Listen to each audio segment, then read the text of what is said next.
Il y a une seule chose qui a fait que le diable ait le pouvoir, autant d'influence dans le monde, c'est le péché. C'est pourquoi partout où le péché règne, là règne le règne de Satan.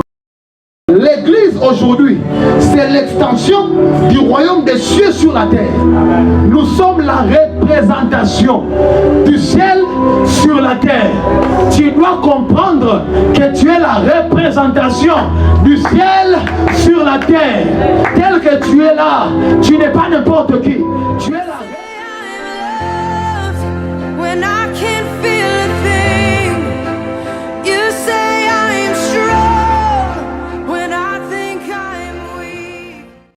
Quand on dit la terre était informe et vide, on n'est pas en train de dire que Dieu avait créé le monde de cette manière-là.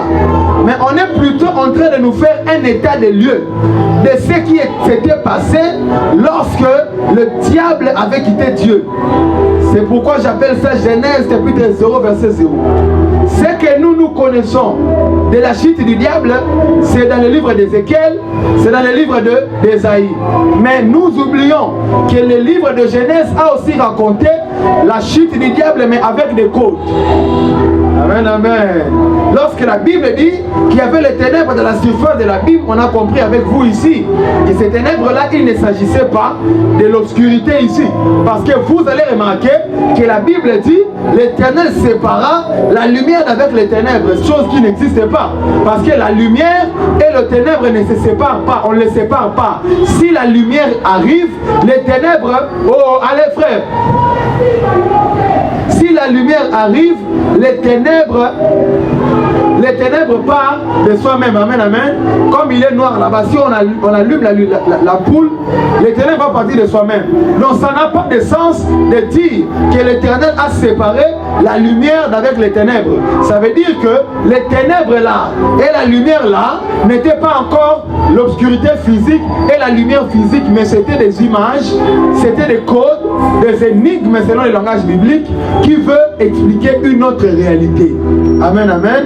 Et j'avais dit ici que les ténèbres c'est le royaume de Satan et la lumière c'est le royaume de Dieu.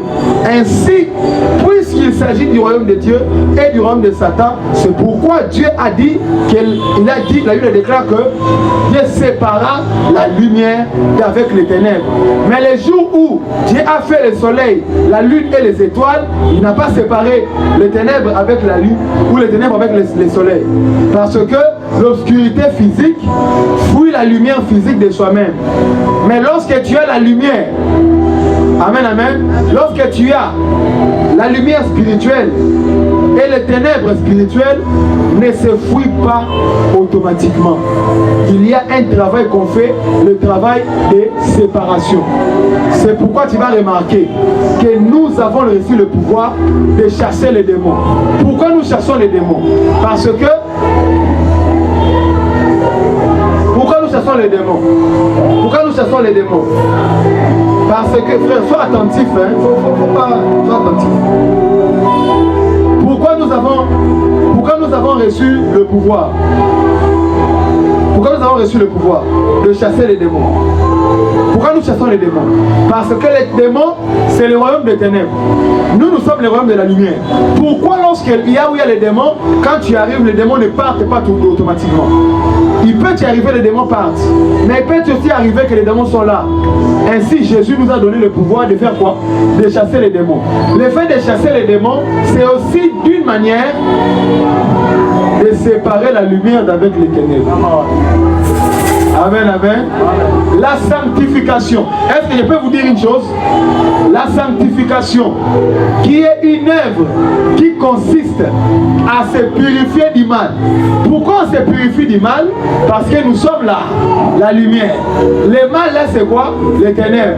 Donc la sanctification, c'est la séparation de la lumière d'avec les ténèbres. Amen, amen. Lorsque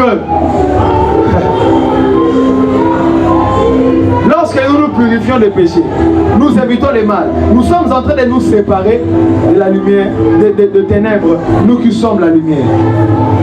Je déclare dans la vie de quelqu'un qu'il y ait séparation entre la lumière et les ténèbres. Ça veut dire que les ténèbres soient chassées. J'étais en train de dire que les ténèbres soient chassées. Je proclame encore que les ténèbres soient chassées. Et que tu restes dans la lumière. Amen, amen.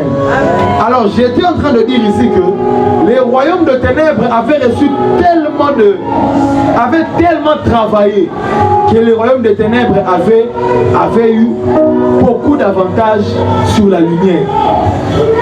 Les royaumes de ténèbres avaient tellement travaillé que les royaumes de ténèbres avaient eu beaucoup d'avantages sur la lumière. Ce qui fait que Satan, il avait beaucoup d'influence dans le monde par rapport à Dieu. Pourquoi? Parce que lorsque l'homme a péché dans les jardins, il a pris son pouvoir, il a donné ça à Satan. Ce qui fait que le pouvoir, le contrôle que Dieu avait sur l'humanité n'était plus le cas. Parce que l'homme que Dieu avait donné, avait confié le monde, n'est-ce pas? Laissez ça comme ça, mais soyez éveillés pour que ça ne s'arrête pas. Amen. L'homme que Dieu avait donné l'autorité dans le monde, lorsqu'il a péché, qu'est-ce que Dieu a fait? Qu'est-ce qui s'est passé? Satan maintenant a eu le pouvoir, n'est-ce pas, sur le monde. Amen, amen. Et du fait que Satan avait eu le pouvoir dans le monde, qu'est-ce qui s'est passé? Il a commencé à contrôler le monde. Il a commencé à contrôler le monde. Le monde a commencé à être contrôlé par Satan. Le monde a commencé à être contrôlé par Satan. Dieu n'avait plus le contrôle total du monde parce que l'homme qu'il avait créé est allé faire des choses que Dieu ne lui a pas demandé. Il est allé pécher. Et par le péché, il a transféré son pouvoir. Il a donné ça au diable. Il a pris l'autorité qu'il avait. Il a donné ça au diable. Souvenez-vous que lorsque Dieu créait l'homme, il a dit faisons l'homme à notre image et à notre ressemblance. Vous voulez que je vous dise une chose? Est-ce que je peux dire une chose là-dessus? Lorsque Dieu dit faisons l'homme à notre image, l'image ici veut dire la nature. Alléluia. Et lorsque Dieu dit encore faisons l'homme à notre ressemblance, la ressemblance ici veut dire le fonctionnement. Alléluia. Parce que tu peux avoir la nature de quelqu'un sans fonctionner comme lui. Je vais le dire autrement. Il est possible que tu sois fils de ton père, mais tu ne agis pas comme ton père. C'est ainsi que il n'est pas simplement obligatoire de donner à quelqu'un sa nature. Mais après avoir donné à quelqu'un ta nature, tu dois veiller que la personne puisse aussi avoir ton comportement. Tu dois veiller en sorte que la personne puisse aussi avoir ton fonctionnement, ta manière de faire les choses. Dieu n'a pas donné à Adam simplement sa nature, mais il lui a donné aussi, n'est-ce pas, la manière de faire de Dieu. C'est pourquoi quand il lui a donné cette nature-là, qu'on appelle l'image de Dieu, cet fonctionnement-là, qu'on appelle, cette ressemblance-là, qu'on appelle le fonctionnement de Dieu, il a fait passer devant lui les animaux, pour voir comment Dieu les appellerait. Vous savez pourquoi? Parce que Dieu a l'habitude de nommer. Dieu, dans son habitude, c'est quelqu'un qui aime nommer. Oh mon Dieu. Dieu, dans son habitude, c'est quelqu'un qui aime donner des noms. La Bible déclare, Dieu dit que la lumière soit, et il appela la lumière jour. Parce que notre Dieu, c'est un Dieu qui donne des noms. Oh mon Dieu. C'est un Dieu qui donne des noms. La Bible dit encore, la Bible dit encore qu'il y ait des luminaires, qu'il y ait une étendue qui sépare les eaux d'en haut et les eaux d'en bas, et il appela l'étendue ciel. Il dit qu'il y ait et que les secs paraissent. Quand les secs apparus, la Bible déclare, il appela les secs terre. Parce que nous avons un Dieu qui aime nommer, qui aime donner des noms. Alors, vu qu'il avait, Adam avait la nature de Dieu, Dieu voulait maintenant s'assurer qu'il est aussi en train de fonctionner comme lui. Moi, j'ai l'habitude de nommer. Il a fait passer les animaux devant Adam pour voir comment Adam les appellerait. C'est ainsi que les noms des animaux, c'est Adam qui les a nommés. Pourquoi? Parce que Adam avait reçu la nature et le fonctionnement de Dieu. Mais lorsque l'homme a péché, il a perdu la nature et par conséquent, il a perdu aussi le fonctionnement de Dieu. Alléluia. Alléluia. Et à cause de cela, le péché est entré. Par le péché, le diable a commencé à agir dans le monde. Le diable a commencé à travailler dur dans le monde. Le diable a commencé à être heureux, à contrôler la terre. Le diable a commencé à travailler calmement dans le monde. Pourquoi? Parce que le péché est entré. J'aimerais dire à quelqu'un, il y a une seule chose qui a fait que le diable ait le pouvoir, autant d'influence dans le monde, c'est le péché. C'est pourquoi partout où le péché règne, là règne le règne de Satan. Ne t'entends pas à une grande influence dans le monde si tu es encore en train de vivre dans le péché. Parce que le péché va faire en sorte que tu invites le diable à agir avec toi. Tu invites le diable à travailler avec toi. Juste un péché a fait que le monde entier entre dans le chaos, a fait que le monde entier entre dans les problèmes. C'est pourquoi s'il y a des choses à haïr, c'est le péché. C'est dans ce sens-là que Dieu a dit à Adam, Dieu a dit pardon à Caïn, le péché se couche à ta porte, mais toi domine sur lui, toi domine-le, toi domine-le. Le péché se couche à ta porte, le péché te cherche. Quand quelqu'un se couche à ta porte, ça veut dire il est en train de trouver un moyen pour entrer dans ta maison. Il est en train de trouver un moyen pour entrer en toi. Il se couche à ta porte, mais toi domine-le. Pourquoi? Parce qu'une fois que le péché entre, c'est une invitation que tu es en train de donner à Satan d'agir calmement dans ta vie. C'est pour cela, quand l'homme a péché, le diable est entré et c'était calme dans l'humanité. Pour le diable, il avait le droit de faire tout ce qu'il voulait. Il pouvait même aller à gauche, il pouvait aller à droite. Il était capable d'agir à sa manière. Il était rien arrêté. Écoutez-moi très bien. Satan dans le monde, après que Adam ait péché, rien ne l'arrêtait. Il était capable de faire tout ce qu'il voulait. Alléluia. Il était capable de bouger dans tous les sens. Il était capable de prendre quelqu'un comme Nimrod, de lui amener à construire une tour pour atteindre les astres afin de faire un avec le monde astral. Il était capable de prendre l'Égypte et d'en faire une capitale du monde, du royaume des ténèbres. Il était capable d'influencer tous les royaumes de la terre. Amen, amen. Amen, amen. Mais notre Dieu aussi avait un plan. Notre Dieu aussi avait un plan. Dis avec moi, Dieu avait un plan. Dis encore, Dieu avait un plan. Le plan de Dieu maintenant c'était quoi? Puisque Satan a eu beaucoup d'avantages dans le monde, nous ne pouvons pas le laisser continuer à agir de cette manière. Amen, amen. Écoutez-moi très bien. Un moment dans la vie, il faut savoir dire trop c'est trop. Je répète encore. Un moment dans la vie, il faut savoir dire trop c'est trop. Tu ne peux pas continuer dans la même situation et normaliser les choses. Un moment dans la vie, tu dois savoir dire trop c'est trop. Dieu a fait un plan qu'on appelle le plan de la rédemption. Le plan de la rédemption consiste, Edgar, à faire en sorte que l'homme qui avait péché puisse retrouver, être pardonné par Dieu et qu'il retrouve sa position auprès de Dieu. Amen, amen. Dans Genèse 3:15, quand Dieu dit que la postérité de la femme écrasera la tête du serpent, la postérité de la femme, ça veut dire, quand on dit postérité de la femme, normalement la femme n'a pas de postérité. La femme n'a jamais été un ancêtre quelque part, parce que la sémence a toujours été portée par l'homme. Mais lorsque Dieu dit la postérité de la femme, ça veut simplement dire qu'il y a un enfant qui naîtra, qui ne sortira pas d'un homme, qui viendra d'un autre univers. C'est lui qui écrasera la tête du serpent. C'est lui qui écrasera la tête de l'ennemi. C'est lui qui écrasera la tête de celui qui a fait tomber Adam. C'est lui qui écrasera la tête des animaux des champs. C'est lui qui écrasera la tête des ténèbres qui étaient cachées dans les abîmes. Je J'étais en train de dire, c'est cette postérité-là qui écrasera. Alléluia. Et j'en profite de l'occasion pour écraser toute adversité qui est en train d'agir dans votre famille. Je l'écrase. Oh, j'ai dit, je l'écrase. Alléluia. C'est ce que Dieu avait prévu. Dieu était en train de prévoir. Satan était en train de régner. Satan avait l'impression que Dieu, comme si Dieu ne savait plus quoi faire. J'aimerais dire à quelqu'un, il n'y a aucun moment dans la vie où Dieu ne sait pas quoi faire.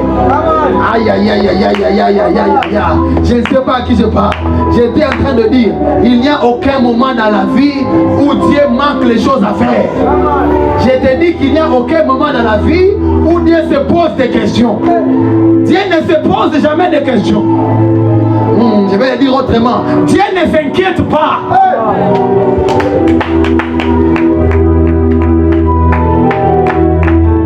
Je répète, Dieu n'a pas de soucis. Tu n'as pas compris. J'étais en train de dire, Dieu n'a pas de soucis. Tu n'as pas encore compris. Dieu ne pleure pas. Écoutez, lorsque je dis Dieu ne pleure pas, quelqu'un me dit, mais Jésus aussi est Dieu, non? Mais comment il a pleuré? Écoutez-moi très bien. Lorsque la Bible déclare que Jésus pleura, ça veut dire quoi? Dieu était au ciel. Il a pris l'humanité. Il est devenu homme pour sentir ce que l'homme sent. Parce qu'en tant que Dieu, il ne peut pas sentir ce que toi tu sens. Il doit prendre ta place, sentir l'amertume que toi tu sens là, afin d'agir en ta faveur. Ainsi Jésus sur la terre, il devait vivre toutes les souffrances de l'homme jusqu'à sentir comment les humains sont en train de souffrir afin de bien les racheter. Donc quand Jésus, la Bible dit que Jésus pleura, ce n'est pas Dieu qui pleure, mais c'est l'homme et Jésus qui est en train de pleurer. Alléluia. Et pendant que Jésus pleurait, Jésus était en train d'apprendre comment on pleure, parce qu'il ne connaissait pas comment pleurer. Tu n'as pas compris? J'étais en train de dire à quelqu'un, Dieu depuis qu'il est Dieu, il n'a jamais pleuré. Dieu depuis qu'il est Dieu, il n'a jamais eu de soucis.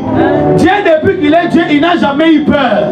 Mais quand Jésus, il a pris le corps, il est devenu homme, il était venu maintenant apprendre ce que toi tu vis.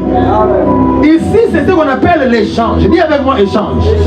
Jésus était divin, tout puissant, n'a jamais peur, n'a jamais d'inquiétude, ne recule jamais devant rien.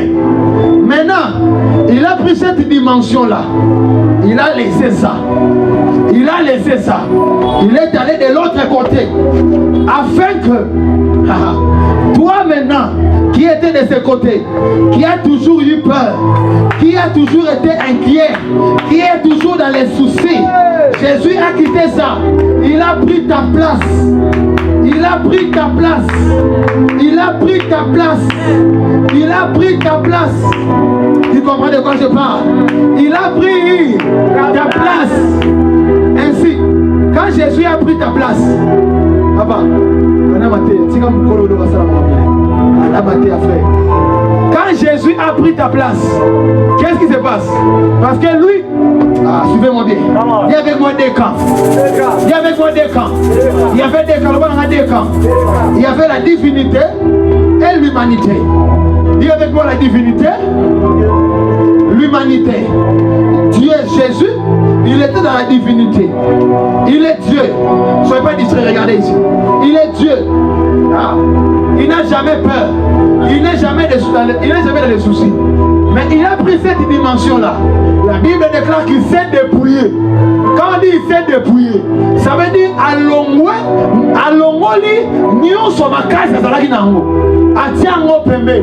il est allé de l'autre côté. Ainsi Jésus, quand il est venu ici, il devait pleurer parce que l'homme pleurait. C'est ainsi que la Bible déclare Jésus pleura. Quand Jésus est venu ici, il devait avoir peur parce que l'homme vivait dans la peur.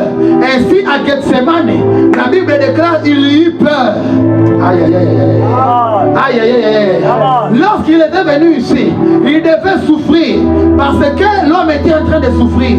Un jour il a dit, le Fils de l'homme doit aller à Jérusalem pour être arrêté par les païens, pour beaucoup souffrir, ensuite mourir. Alléluia. Lorsqu'il est venu ici, il devait aussi mourir parce que l'homme mourait. C'est pourquoi Jésus est mort. Mais pour montrer qu'il était divin, après être mouru, après être allé dans le tombeau, premier jour, deuxième jour, troisième jour, la Bible déclare que la terre s'ébranla. La terre n'a pas pu supporter la charge de celui qui l'a créé. Le séjour des morts était secoué entre eux. Le séjour des morts pouvait sentir. À l'intérieur de moi, j'ai senti autre chose. J'ai senti autre chose. Lorsque Jonas était dans le ventre du poisson, le poisson mangeait beaucoup de nourriture. Il mangeait des baleines. Il mangeait tout ce qu'il voulait. Mais les jours-là, la nourriture que les poissons avaient mangée n'était pas une nourriture mangeable. C'est pourquoi le poisson, après 3 jours, il a vomi Jonas. Il a vomi Jonas. Oh, Jonas, c'est l'image de Jésus-Christ. Car Jésus-Christ était aussi entré dans le ventre de la terre.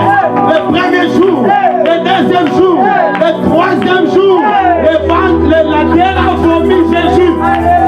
J'étais en train de dire, la terre a vomi Jésus. J'étais en train de dire, la terre a vomi Jésus.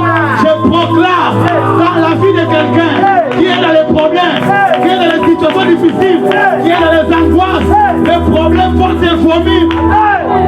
Comment un vomissement? Combien de vomissements? Gloria! Gloria! Gloria! Gloria! J'étais en train de dire à quelqu'un, ça va te vomir. Oh, j'ai l'impression que quelqu'un pense que je suis venu ici pour faire du théâtre. Je ne fais pas de théâtre. C'est une dimension auquel Jésus, il entre dans le ventre de la terre. Le premier, le deuxième, le troisième jour, la terre a fait la nausée.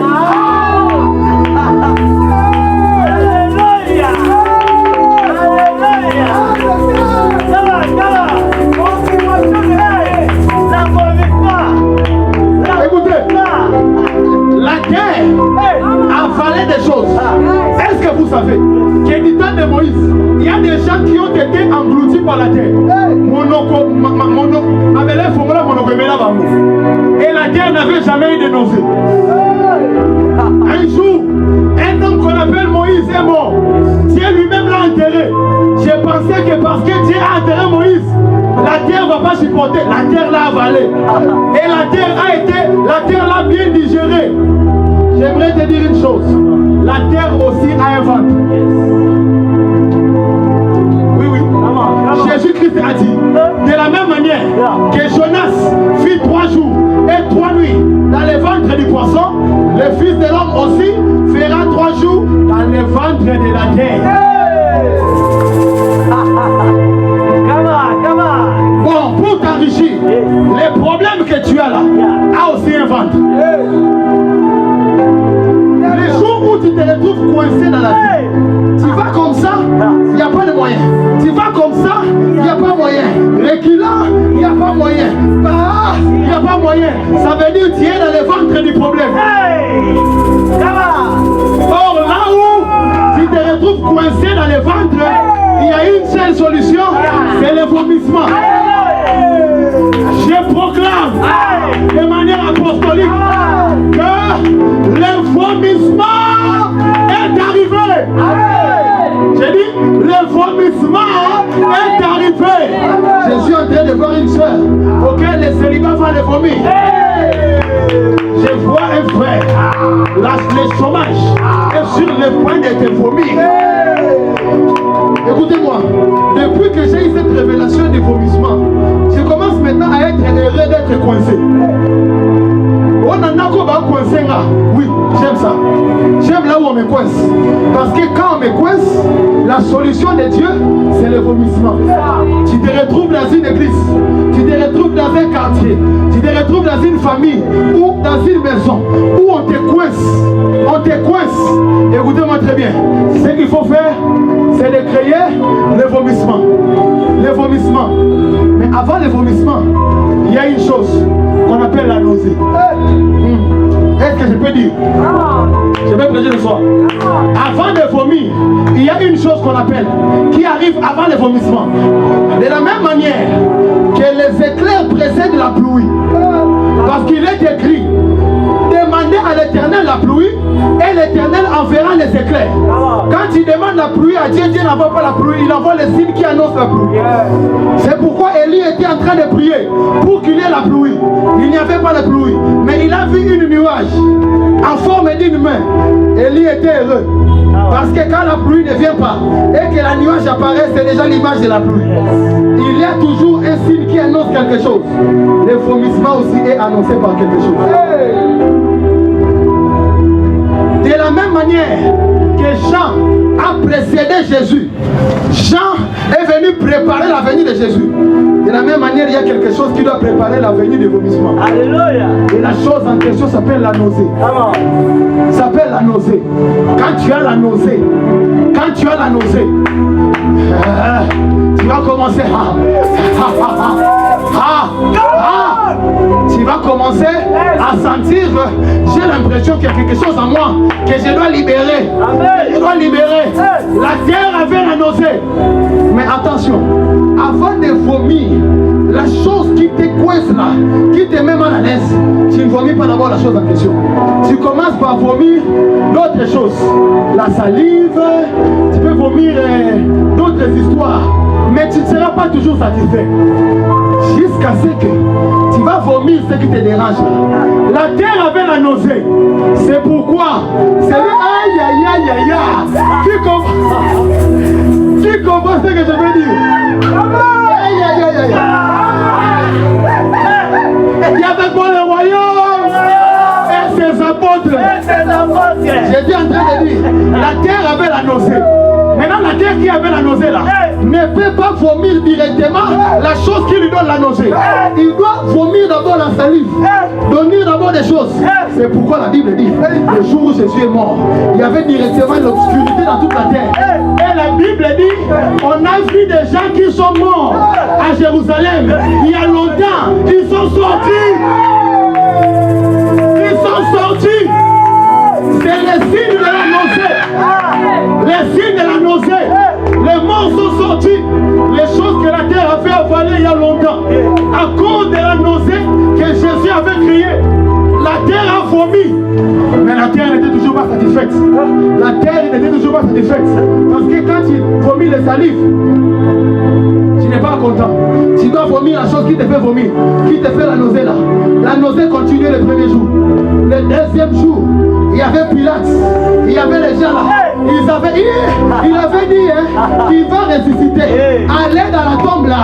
Mettez une grosse pierre. Puisqu'il avait dit qu'il va ressusciter. Mettez une grosse pierre. Au cas où il ressusciterait, il ne sortira pas. Parce que la pierre va les coincer. Parce que eux là, ils se souvenaient de comment Jésus avait ressuscité Lazare. Il avait dit, ôtez la pierre. Comme à Lazare, on avait ôté la pierre. Et aussi, ils se sont dit non, ce sera la même chose. Donc il faut fermer. Il faut fermer pour qu'il n'y ait personne pour ôter la terre. Ils ont oublié que la résurrection de Jésus n'était pas comme la résurrection de Lazare. Parce que la résurrection de Lazare, il est sorti avec un corps physique comme tout le corps. Or le corps physique ne peut jamais sortir derrière un mur. Mais quand il avait la pierre, Jésus est ressuscité. Ça veut dire quoi? Le corps âme qui était à l'aide de séjour des morts a été vomi par la terre. Le corps âme là est allé chercher le corps physique qui était dans les tombeaux. Ça a fusionné. Ça a fait un corps que la terre ne pouvait pas comprendre. Un corps qui était physique et spirituel en même temps. Ce qui fait que la pierre, qui était une barrière, oui, c'était un corps. L'homme peut voir, un esprit aussi peut voir. Un corps intermédiaire entre l'esprit et le physique. Ça veut dire que Jésus pouvait aller dans le monde des esprits. Il serait considéré comme un esprit. Il était allé dans le monde des vivants. Il serait considéré comme un vivant. Pourquoi? Parce que son corps était dans deux dimensions. La dimension terrestre et la dimension céleste. Puisqu'il y avait une barrière terrestre, la pierre qui empêchait que Jésus traverse, il a utilisé la dimension céleste. Il a disparu. Il est sorti de l'autre côté. Et pourquoi la Bible déclare? Pourquoi cherchez-vous parmi les morts? C'est lui qui est vivant. C'est lui qui est vivant. Je dis à quelqu'un, Jésus est vivant. Je dis à quelqu'un, Jésus est vivant. Je dis à quelqu'un, Jésus est vivant. Je dis à quelqu'un, Jésus est vivant. La terre n'a pas pu le retenir. La terre n'a pas pu le retenir. La terre n'a pas pu le retenir. Le diable était calme. Il était calme avec les anges déchus. Il était calme avec les sorciers. Il était calme avec les francs-maçons. Ils étaient tellement heureux dans le monde. Ils marchaient dans le monde des dieux comme si c'est eux qui avaient créé ça. Vous savez, les sorciers ont tellement d'audace. Des fois, quand ils viennent dans la vie de quelqu'un, ils t'imposent une vie que toi tu n'as pas demandé. Et puis,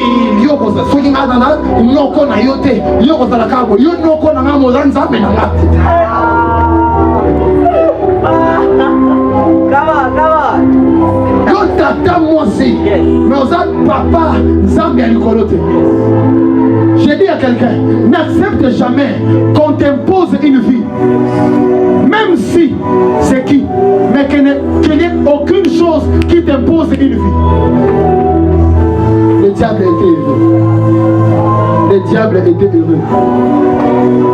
Alors, dans les livres des gens, où la sœur vient de lire, la Bible dit quoi? Il y a un homme envoyé de Dieu. Dieu a envoyé un homme. Cet homme que Dieu a envoyé, Dieu l'a envoyé dans quel but? C'est la me dit, est-ce que tu me comprends? La me dit, Paul, est-ce que tu me comprends? Dieu a envoyé un homme qu'on appelle Jean. Jean le Baptiste. Dieu l'a envoyé maintenant pourquoi? Reprenez vos places. Je sais que vous allez vous asseoir pour 5 minutes seulement. Parce qu'il y a une bombe qui vient encore venir. Qui va vous pousser à vous mettre debout et à tourner dans tous les sens. Aïe aïe aïe aïe aïe aïe aïe aïe aïe aïe aïe aïe aïe. Maintenant, la Bible déclare. La Bible déclare, Dieu a envoyé un homme qu'on appelle Jean. Et quand Jean, quand le livre est en train de le décrire, on dit ceci. Lui-même, il n'était pas la lumière. Alléluia.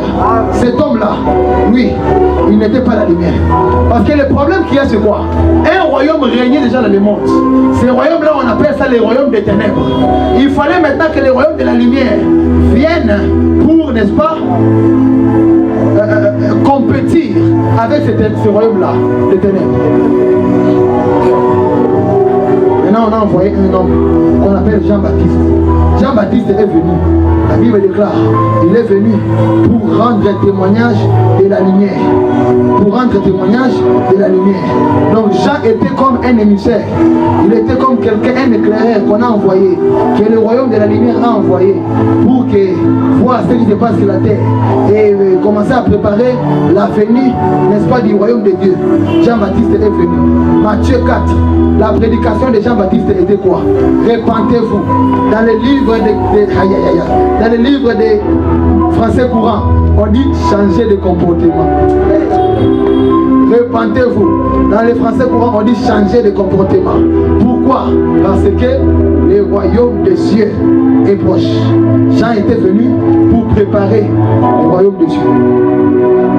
Souvent quand on parle de Jean-Baptiste, on se dit simplement que Jean-Baptiste, c'est un homme que Dieu avait envoyé pour préparer la venue de Jésus. Mais écoutez la prédication de Jean. Jean était venu pour préparer, il est venu pour préparer la venue de Jésus. Mais qu'est-ce que la Bible dit? Il prêchait quoi? Repentez-vous. Pas Jésus est en train de venir, mais il disait repentez-vous, car le royaume des cieux est proche. Amen, amen. Amen, amen. Il disait, répentez-vous, car le royaume des cieux est proche. Lui qui était venu pour préparer la venue de Jésus, mais lui-même est venu en disant que le royaume est en train de venir.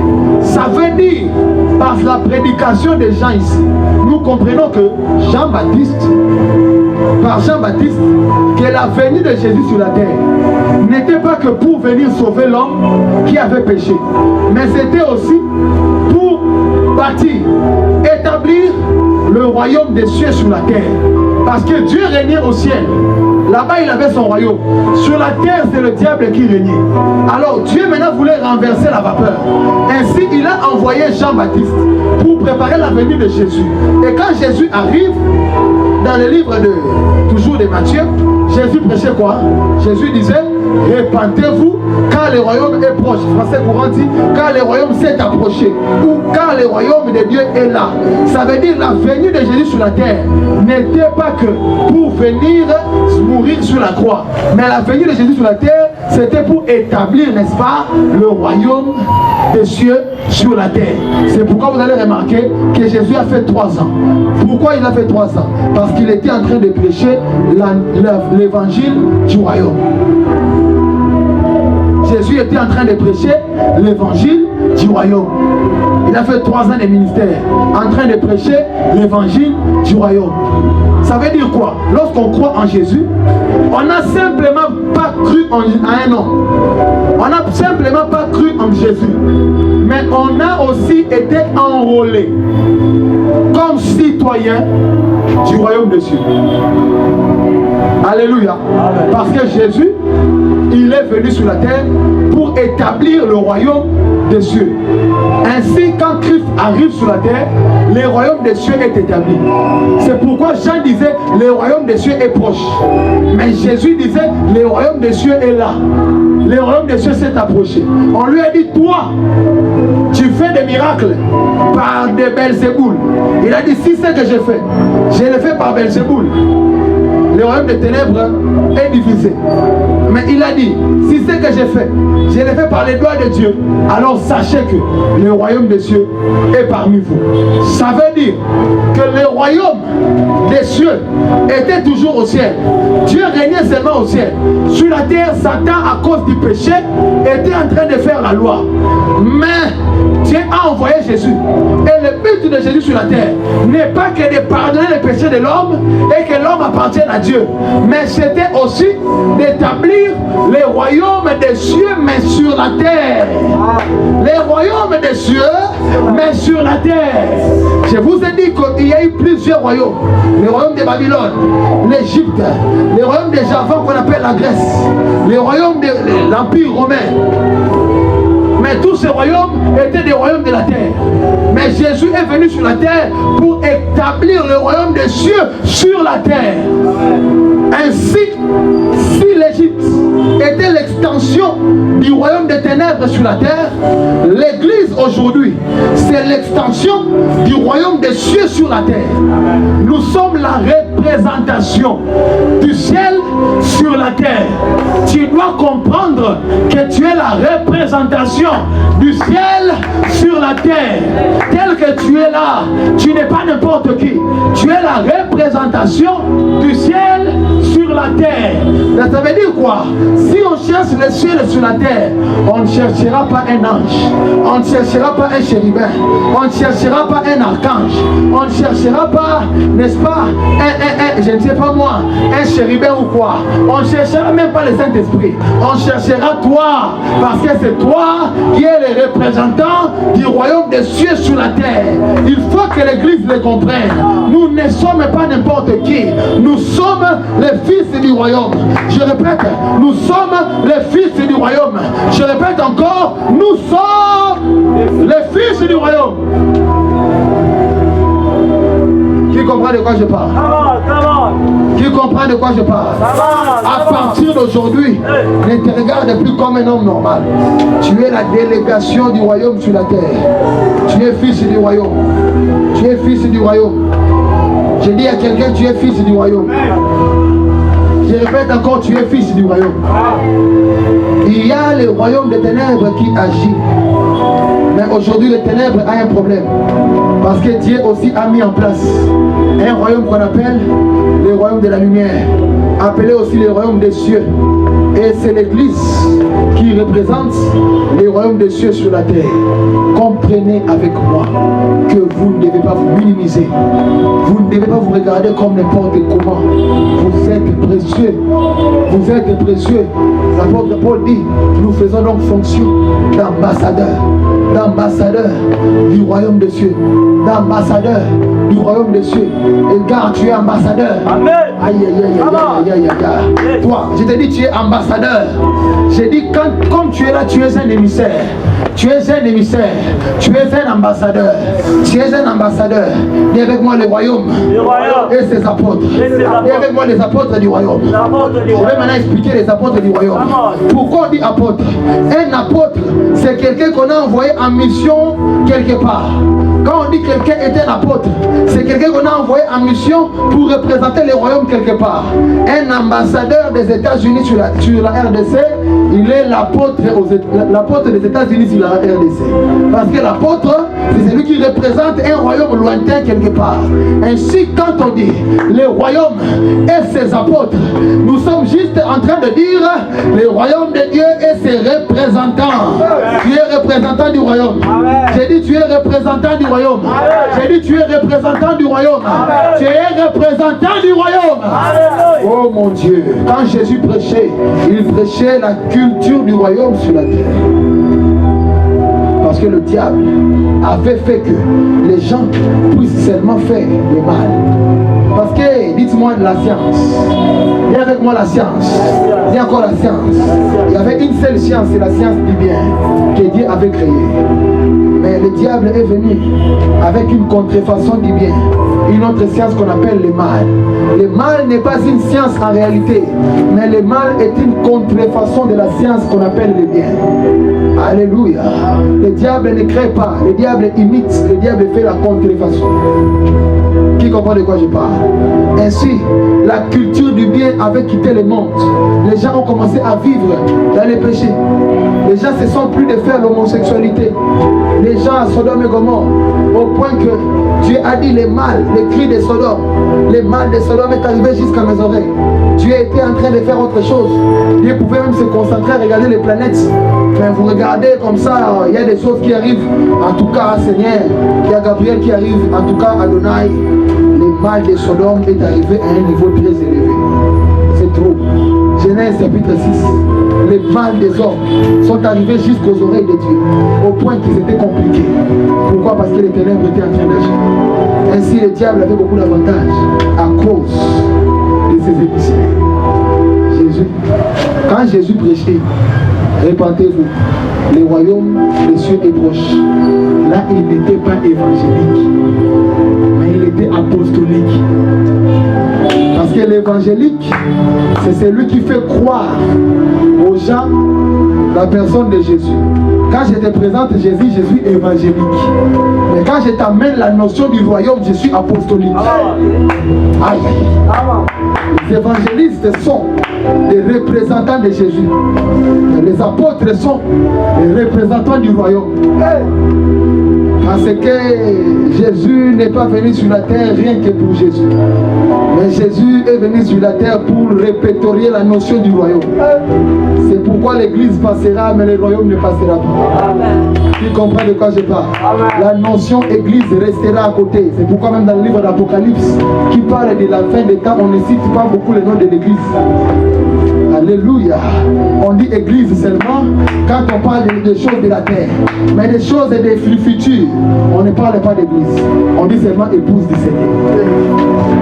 Alléluia. On dit seulement épouse de l'agneau.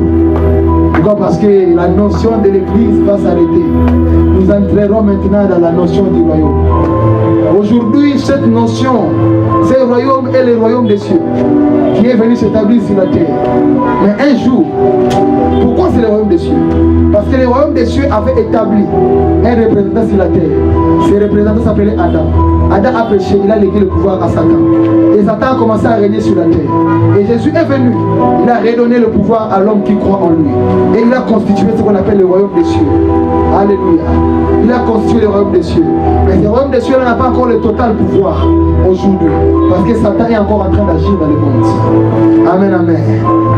En ce moment, nous sommes comme l'Égypte, comme Israël en Égypte.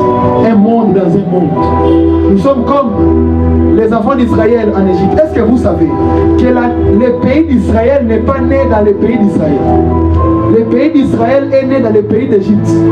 Parce que Jacob et ses fils sont entrés en Égypte, pas comme un pays, mais comme une famille. Mais ils sont sortis de l'Égypte comme un pays. Qui comprend de quoi je parle? Et c'est ça en fait, la notion, l'image de Christ, de l'Église. Parce que l'Église ne naît pas au ciel, mais l'Église est en train de naître sur la terre.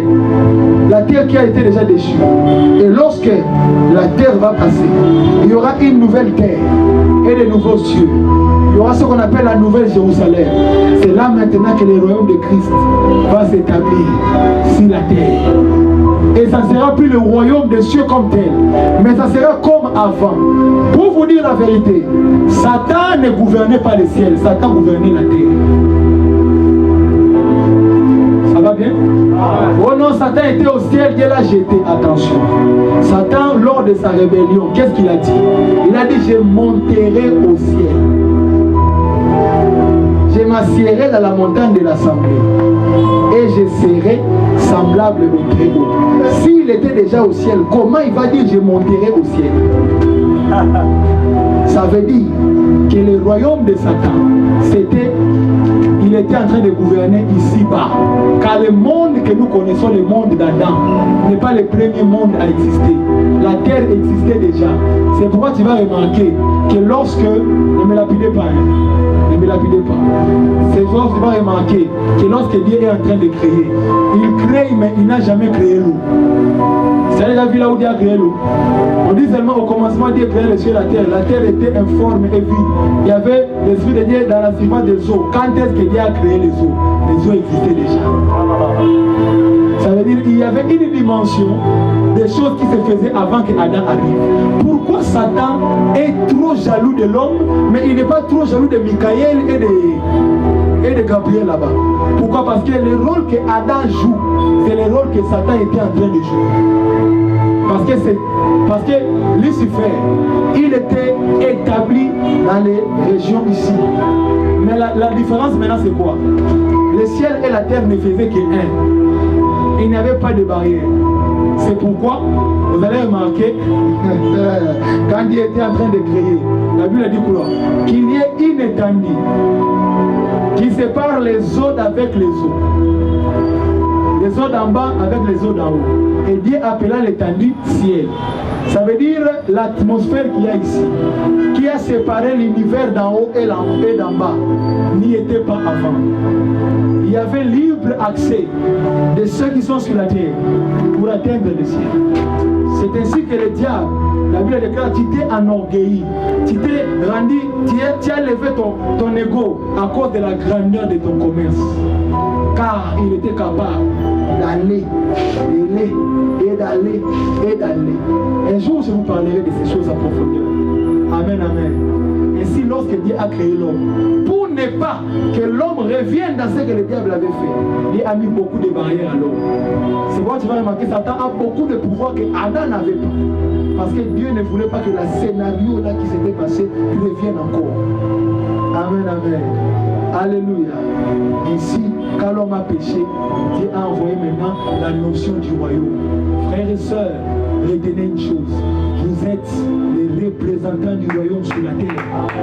J'ai dit, vous êtes les représentants du royaume sur la terre. Vous vous minimisez parce que vous ne vous connaissez pas. Les telles prédications, on ne nous les prêche pas. Ainsi, on est là. Reçois les mariages, je reçois. Reçois l'argent, je reçois. Mais je reçois ces choses dans un surtout que l'amour. Et pourtant, moi, je suis fils du royaume. Fils du royaume n'a pas peur. Fils du royaume affronte les choses. Fils du royaume, il ne marche pas comme un esclave. Qui comprend de quoi je parle? Fils du royaume n'a pas le temps de commencer à pleurer devant les situations. Frères et sœurs, tu as maintenant un mandat. Le mandat que tu as, ce mandat-là consiste à influencer au nom du royaume des cieux. Quand tu pars, Dieu m'avait dit qu'en ce temps, il va élever des gens justement pour qu'ils influencent au nom du royaume. Justement pour qu'ils influencent au nom du royaume. Et Dieu va t'élever dans un domaine. L'évangélisation du dernier temps, ce sera l'apostolique qui consiste à influencer dans un domaine donné pour que Christ soit élevé. Ça veut dire que dans un domaine comme ça, Dieu t'élève. Et quand on te regarde, on voit, oh, il est chrétien. Et à cause de ça, les gens sont influencés dans les biens. C'est de cette manière-là maintenant que Dieu commence à élever. Tu dois savoir premièrement que le mariage que tu demandes, l'argent que tu demandes, tu le demandes à cause du royaume. Frère, les talents que tu possèdes, tu les possèdes pour l'avancement du royaume. Tu ne les possèdes pas pour toi-même. Écoutez, les jours où tu commences à réfléchir comme un apôtre, parce que l'apôtre, tout ce qui passe dans sa tête, c'est l'intérêt du royaume de Dieu.